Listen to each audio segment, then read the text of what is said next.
Shalom Bapak Ibu Saudara yang dikasihi Tuhan.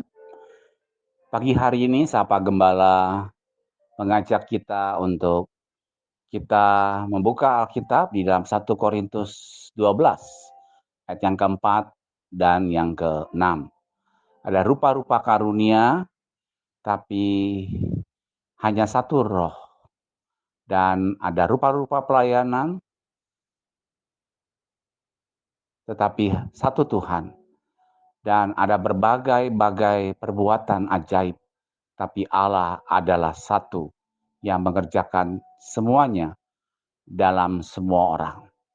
Bapak Ibu, Saudara yang dikasihi Tuhan, seperti kebanyakan orang, mungkin Anda pun kesulitan mengetahui apa tujuan penciptaan Allah atas Anda. Tetapi begitulah Anda memahaminya.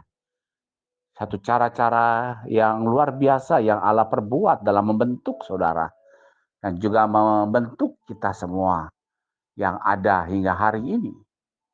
Coba saudara bayangkan betapa Tuhan itu sungguh amat baik ketika kita melangkah, contohnya. Dan Tuhan meletakkan iman Anda ada di dalam kasih Kristus. Supaya apa? Supaya Allah memberikan Anda tempat yang terbaik sebagai seorang memperoleh karunia pengampunan. Contohnya di dalam Roma 5 ayat yang ke-15 mengatakan demikian. Tapi karunia Allah tidaklah sama dengan pelanggaran Adam. Sebab jika karena pelanggaran satu orang, semua orang telah jatuh di dalam kuasa maut, jauh lebih besar dari kasih karunia dan Allah, dari kasih karunia Allah dan karunia-Nya yang dilimpahkan atas semua orang karena satu orang, yaitu Tuhan Yesus Kristus. Ketika Anda meletakkan iman Anda di dalam Kristus, hal pertama yang Dia lakukan ialah menghapus semua kesalahan yang pernah Anda perbuat. Anda telah diampuni. Tidak ada penghukuman lagi bagi kita, bukan? Tetapi Tuhan menganugerahkan hidup yang kekal. Di sini Tuhan punya rencana jangka panjang buat Anda. Karena Alkitab mencatat dalam Roma 6 ayat 23, sebab upah dosa ialah maut, tapi karunia Allah ialah hidup yang kekal dalam Kristus Yesus Tuhan kita. Anda tidak akan pernah bisa mengusahakan jalan Anda sendiri menuju surga. Satu-satunya cara untuk masuk ke surga yaitu dengan anugerah cuma-cuma dari Allah yang Anda terima lewat iman Anda. Perhatikan di sini ketika kita membuka Alkitab dalam Roma 5 ayat yang ke-5. Mengatakan demikian. Dan pengharapan tidak mengecewakan karena kasih karunia Allah telah dicurahkan di dalam hati kita oleh Roh Kudus yang telah dikaruniakannya kepada kita. Jadi saudara, perhatikan peranan Roh Kudus yang ada hidup di dalam diri Anda. Luar biasa, Tuhan sudah memberikan Roh Kudus bagi kita. Jadi ketika Anda melaksanakan buah Roh Kudus, yaitu kasih, sukacita, damai sejahtera, kesabaran, kemurahan, kebaikan, kesetiaan, kelemah lembutan, dan penguasaan diri.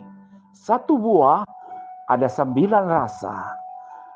Mari kita kerjakan dan mari kita lakukan hal itu semua. Bukan dengan kekuatan kita, tapi kekuatan Allah di dalam Roh Kudus yang hidup di dalam diri kita.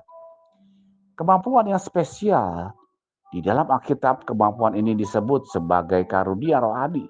Kemampuan ini berbeda dari karunia materi atau karunia fisik. Ini merupakan kemampuan yang Anda butuhkan untuk melakukan misi yang Tuhan ingin Anda lakukan. Kebanyakan orang percaya bahkan tak tahu bahwa mereka memiliki karunia rohani. apabila karunia spesial ini telah menjadi bagian dalam kehidupan kita, maka saudara dan saya akan menjadi kesaksian dan menjadi berkat bagi banyak orang sesama kita. Tapi jika Anda menjadi pengikut Tuhan, yang timbul pertanyaan kita, sudahkah kita memilikinya? Dalam 1 Korintus 12 ayat 4 dan 6, ada rupa-rupa karunia, tapi satu roh. Ada rupa-rupa pelayanan, tapi satu Tuhan.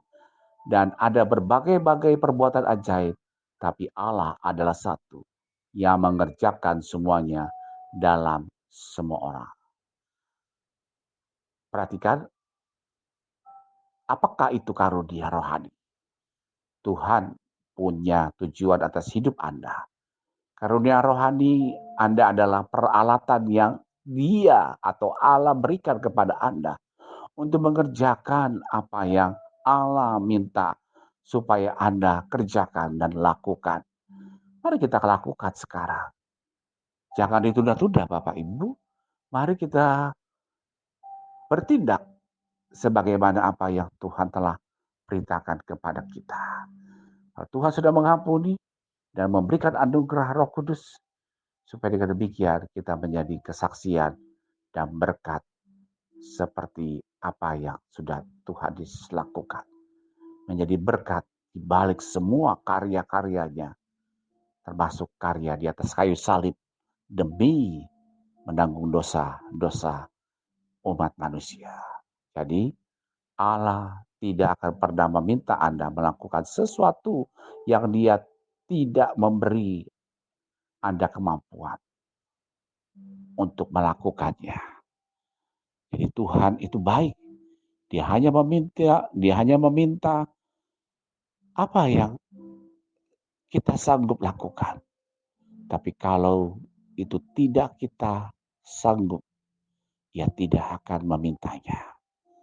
Tuhan berkati kita, tetap semangat, tetap muliakan Dia, jangan mundur ya, dan tetap setia hidup di dalam anugerah-Nya. Amin.